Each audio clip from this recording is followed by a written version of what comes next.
So guys, we have our sample video on the timeline.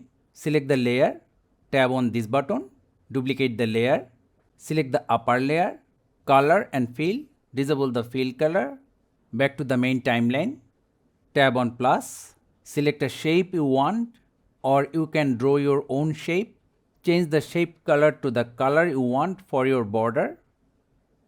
Now effects, add effect, repeat, then repeat along path.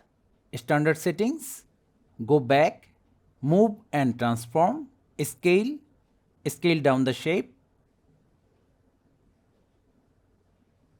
Back to the main timeline, tab and hold on the left button of the layer.